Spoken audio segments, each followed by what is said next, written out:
Bonjour tout le monde, ici Decker. Bienvenue pour un nouveau deck profile de mon deck zombie joué lors du CDF 2019. Du coup c'était un deck zombie et on va commencer directement avec les monstres. Pour commencer je jouais deux fois le roi du déclin Berdroche. Donc c'est le boss monster du deck. Il a une negate et un bannissement terrain et cimetière par tour sans cibler. Donc ce qui est vachement fort et qui peut passer de gros monstres genre Dragon du Comox bleu qui est non ciblable. Donc c'est plutôt sympa. Ensuite, une Fraulein Vampire, donc elle a deux effets. En gros, quand on déclare une attaque, donc soit ou l'adversaire, on peut l'aspect depuis la main en position de défense.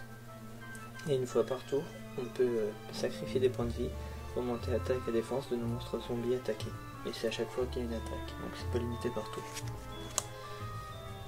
Je jouais devant mon Nécro, donc cette carte elle dit qu'on peut la bannir depuis le cimetière ou le terrain en effet rapide pour jouer directement en zombie depuis le deck. Donc ça va pas tuto, donc ça prend pas les H Blossom et autres conneries dans ce style là. Je jouais 3 Mezuki, donc c'est très simple, cette carte a dit que je peux la bannir depuis le cimetière pour spé un zombie depuis mon cimetière. Donc c'est un monstre reborn grosso modo, très sympa, donc en x3. Je jouais 3 solitaires Charnouille. Donc solitaire Charnouille, il a un effet, c'est en gros on le sacrifie pour spé un zombie avec 0 de défense et qui est synthoniseur. Donc c'est pour aller chercher la carte que je vais vous montrer. C'est pour aller chercher le Unizombie. Donc le Unizombie il a deux effets qui se ressemblent beaucoup. Premier effet, on défausse une carte, on target un monstre, on défausse une carte et la target gagne un niveau. Donc c'est très important de savoir que le cost c'est de cibler et pas de défausser, donc il faut faire très attention. Et le deuxième effet c'est de envoyer, donc toujours en target en cost, et on envoie un zombie depuis le deck au cimetière. Et ce tour-ci, aucun monstre peut déclarer d'attaque qu'on contrôle, excepté des zombies. Donc c'est le cœur du deck, donc forcément x3, ce qui permet d'envoyer nos zombies au cimetière, nos zombies en main au cimetière, et de faire tourner tout le deck correctement. Je jouais deux floraisons luisantes, donc floraison luisante il a un effet qui est double en fait, puisque quand il envoie au cimetière on peut le bannir pour aller tuto à un monstre zombie minimum niveau 5. Donc soit la Fraulein, soit le roi du déclin. Mais son effet est double parce que si elle monte zombie d'actif, son effet devient, si on le veut évidemment, de spé directement depuis le deck. Donc si elle monte zombie, ça nous fait une tuto, une spé ou une spé gratos depuis le deck. Et s'il n'y a pas monte zombie, ça nous fait une tuto. Et le reste du tour, on peut invoquer que des zombies. Donc c'est très bien, mais si on veut invoquer des strat-decks, vu qu'il n'y a pas que des zombies, ça peut un peu nous limiter. Maintenant on va passer à une trappe, donc je jouais 3 fois la H Blossom, donc floraison de cendre et jouet de printemps. C'est une très bonne end trap, c'est l'une des meilleures du format puisqu'elle permet d'éviter tout ce qui est tuto, speed depuis le deck et de envoyer tous les cimetières depuis le deck au cimetière, donc ça permet d'éviter les moves les plus courants en ce moment. Je joue aussi 3 illusionnistes d'effet, donc c'est très simple, on la défausse et on allume l'effet d'un monstre, mais c'est que durant la main phase adverse, donc main phase 1, main phase 2. Donc du coup ça peut permettre d'éviter certains effets qui peuvent être embêtants durant le tour adverse. On va passer aux magies, donc la magie obligatoire c'est la magie de terrain en x3, donc ça évite pas mal de trucs parce que c'est moins de zombies et ça dit que tous les monstres sur le terrain dans le cimetière deviennent zombies. Donc Mezuki il permet de reborn n'importe qui quand il y a la magie de terrain de ton cimetière. Et aussi il a un autre effet qui est sous-estimé en général, c'est qu'on ne peut pas sacrifier de monstres excepté pour invocation de monstres zombies. Donc du coup ça peut bloquer pas mal de decks, enfin pas mal, ça peut bloquer des decks comme Monarque et des decks comme notre Draco qui a besoin de sacrifier des cartes pour invoquer ses monstres. Ça peut aussi bloquer la couille de rat, donc la sphère de rat, mais ça bloque pas les kaiju vu que c'est une invocation spéciale et pas une invocation sacrifice. Je jouais deux rencontres d'un fantôme et d'une jeune fille histoire Charnouille. Donc c'est une carte pour jouer deuxième, parce qu'elle dit quand mon adversaire contrôle un monstre, et je peux défausser un zombie et spé un monstre Charnouille de noms différents depuis le deck. Donc c'est pour aller directement spé mon solitaire, puis chercher mon mini zombie et commencer à faire mes petites combos. Un sacrifice inutile, ça dit tout simplement d'envoyer un monstre depuis le deck au cimetière. Je pense que tout le monde connaît ça. Un pour un, on défausse un monstre pour espérance de niveau 1 depuis le deck, donc le bulbe.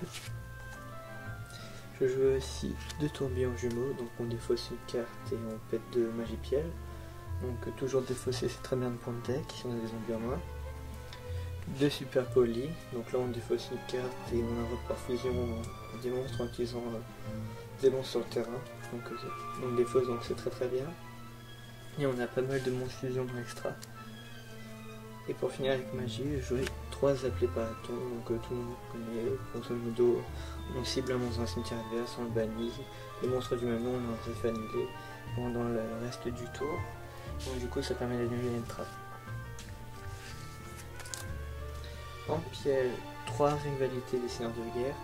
Donc c'est une carte qui combatte très bien avec mon zombie, parce que la rivalité dit que chaque joueur ne peut contrôler qu'un type de monstre et ne peut pas invoquer de monstres d'autres types.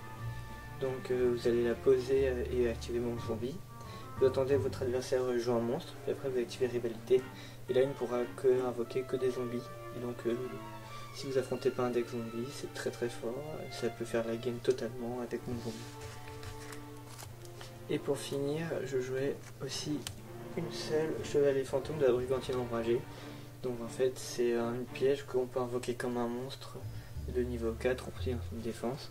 Et c'est très fort dans le sens que si t'as pas de piège, tu peux la jouer directement au tour où tu as posé. Donc ça te fait grosso modo une invocation en plus dans ton tour gratuitement si t'as pas de piège. Donc c'est tout pour le main deck, je jouais à 40 cartes. Et maintenant on va passer à l'extra deck. Donc des cibles pour super poli, on va commencer avec une Salamandre chimère violette pour contre les decks Salamandre, puisqu'on va fusionner leurs monstres. Un dragon du venin affamé, donc c'est pour tous les decks ténèbres, on envoie 2 de leurs monstres ténèbres au cimetière pour invoquer notre monstre. Et une carte qu'on a prêtée, c'est du coup le dragon nécro profondam, donc qui cite 2 monstres zombies. Et du coup, vu qu'il y a moins de zombies, on dégage 2 monstres adverses pour l'invoquer. Donc c'est très drôle et très utile. Je jouais dragon nécro zombie aux yeux rouges en synchro. Donc c'est un synchro qui gagne de l'attaque et de la défense en fonction du nombre de mon zombies dans les cimetières et sur le terrain. Donc dans les cimetières, avec mon zombie ça peut aller très vite. Et sur le terrain, donc pareil avec mon zombie, ça peut faire des grosses patates. Et si un de tes monstres zombies si un monstre zombie est détruit au combat, et bah tu peux en spé un puis un des cimetières. Donc c'est très fort puisque tu peux reborn les monstres adverses que tu as pété. Je joue aussi Psyframe Lord Omega. Donc lui il peut bannir des cartes de la main adverse en se bannissant lui-même. Et aussi il permet de cibler des monstres bannis et de les remélanger de les remettre dans le cimetière. Donc ça permet de récupérer ses Mizuki et ses Banshee et ça permet de se débarrasser un peu de la main adverse pendant un tour. Je joue aussi du coup le dragon sauvage charge Borel. Donc quand il est invoqué par synchro, tu peux équiper un monstre lien depuis le cimetière et il gagne des compteurs égales au niveau du lien du monstre. Donc si c'est lien 2 de compteur, lien 4 compteurs. Et tu peux négate un truc une fois par tour en enlevant un compteur. Et un Bill the Dead, un dragon diabolique. Donc c'est un monstre qui peut pas être détruit au combat ni par effet de carte. Et quand on se rend des dommages de combat en combat impliquant lui ou par des effets, et il gagne d'attaque équivalent à ce qu'on s'est pris. Donc c'est très fort. Et bon, après il peut être banni, on peut le cibler, donc on peut faire des trucs dessus, mais ça peut embêter si l'adversaire n'a rien en face pour gérer. On va passer aux Xyz, donc je jouais un numéro 38, donc il peut negate des magies et les équiper, et rediriger les attaques sur lui en détachant matos. Du coup on va negate une fois par tour on va negate des magies adverses, donc ça peut être pas mal. Et après on redirige l'attaque sur lui avec la Froline. Si y a un zombie on peut lui faire gagner de l'attaque, et vu qu'il est déjà de base à 3000, il suffit de payer 2000 en général pour passer au-dessus de tous les monstres, donc c'est assez bien. Ensuite je vais jouer un package The Galactic, donc un dragon Cypher au The Galactic. Donc lui il dit que faut invoquer avec des monstres de niveau 8, donc toutes nos fusions plus quasiment toutes les synchros sauf une peuvent être utilisées pour lui, et le roi du déclin aussi. Et il dit qu'en détachant un matériel exige, on peut cibler un monstre contrôlé par l'adversaire, en prendre le contrôle, et il devient dragon Cypher aux galactiques, 3 minutes d'attaque. Et ce tour-ci, aucun monstre peut attaquer à part ton monstre, ton Cypher. Du coup, je l'utilise pour me débarrasser d'un monstre adverse. Ensuite, par-dessus, on peut invoquer par exige le Galaxy Ace Four Armor, donc le dragon galactique armure complète. Et donc lui, son effet, c'est qu'on peut détacher un matériel pour péter une carte face recto. Donc le même tour, on peut prendre un monstre et péter une carte face recto, donc c'est assez sympa. Et encore par-dessus, on peut invoquer le dernier, le dragon épée Cypher Rejet Galactique. Donc lui, c'est simple, tu détaches un matériel, tu pètes une carte sur le terrain. Donc sur le même tour, tu peux prendre contrôle, détruire une carte face recto et détruire une carte. Donc ça peut aller très très vite et gérer pas mal de boards assez embêtants.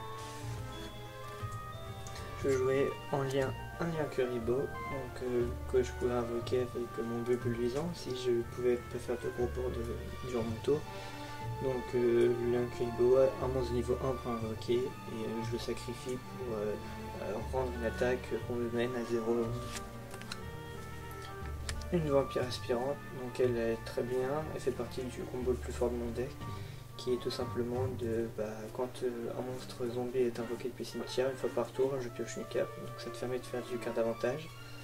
Et aussi elle dit que je peux utiliser monstre adverse zombie pour sacrifier des monstres en invocation normale.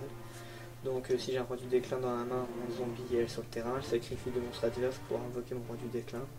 Donc ça peut être très très sympa de voir ton adversaire ces monstres dégagés pour une invocation sacrifice, ce genre de truc qui s'y attend pas. Ensuite, je jouais aussi une lien 3 Shiranui. Donc elle dit que mes monstres feu peuvent pas être détruits par combat et mes monstres synchro par effet de carte.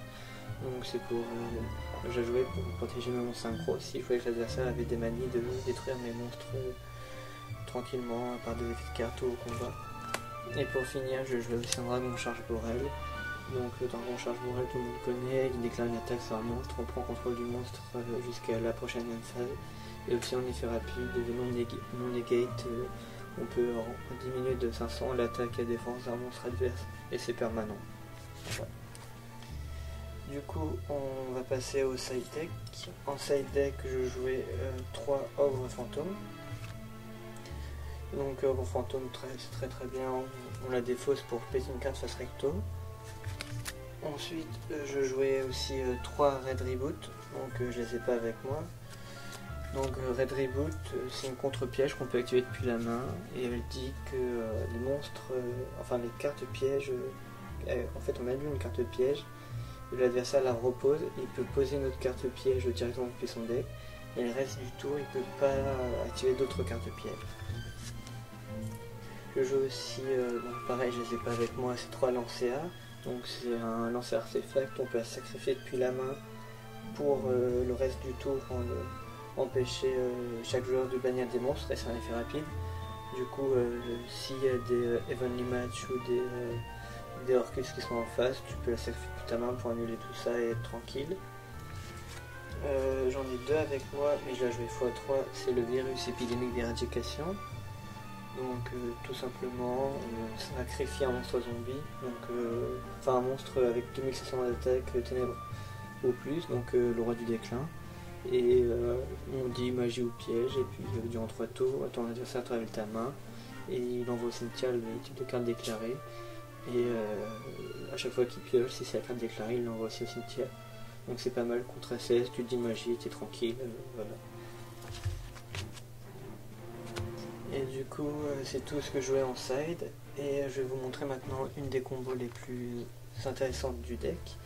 Donc elle va se composer tout simplement avec, pour commencer, le monde zombie, qui, comme je l'ai dit, est l'une des cartes les plus importantes du deck. On va aussi jouer du coup une rivalité des seigneurs de guerre dans le combo. On va aussi utiliser Unizombie. Donc Unizombie, on peut les chercher du coup, comme je l'ai dit tout à l'heure, avec le solitaire. On va aussi jouer un petit Manchin Necro, un roi du déclin, et pour finir, notre petit bulbe luisant, enfin foison luisante. nous sera très utile. Donc c'est toutes les cartes qui ont été incluses dans le combo. Et on va aussi utiliser notre vampire aspirante d'extra deck pour pouvoir compléter le combo. Du coup, dans votre main de départ, pour faire ce combo, il vous faut soit le solitaire, et du coup, pour aller chercher l'unizombie, soit directement l'unizombie, et la rivalité des seigneurs de guerre, c'est tout. Après, dans le combo, pour vraiment être optimal, il faut soit avoir la floraison, soit avoir la banshee en main de départ. Donc techniquement, le combo peut se faire avec ces simples 3 cartes, où bah évidemment on peut remplacer l'unizombie par le solitaire. Donc voilà. Donc on va dire qu'on a le solitaire en main de départ. Donc on nomme le solitaire, après son effet, on le sacrifie.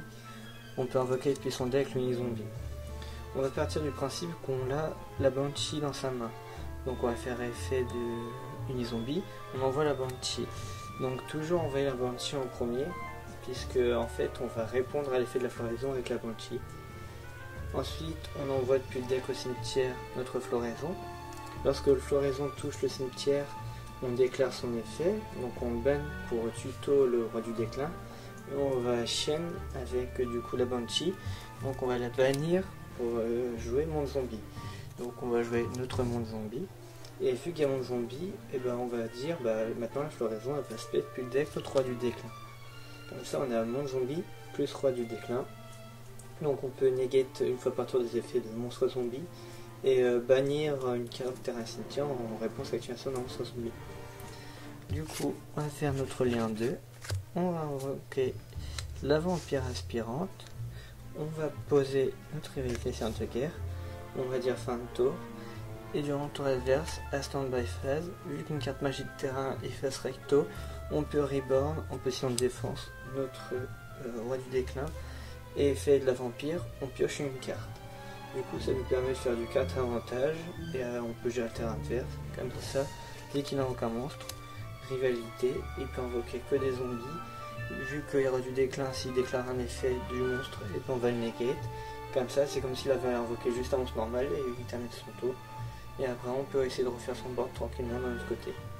Voilà, c'est tout pour mon deck profil de zombies. J'espère que vous aurez trouvé des combos intéressants et le deck intéressant. C'est ce que j'ai joué au CDF et je me suis bien fait plaisir. Même s'il n'a pas fait de résultat, c'est pas grave. C'est un deck très très fun, très sympa à jouer. Et qui est assez, qui peut faire des match-ups intéressants contre des decks méta.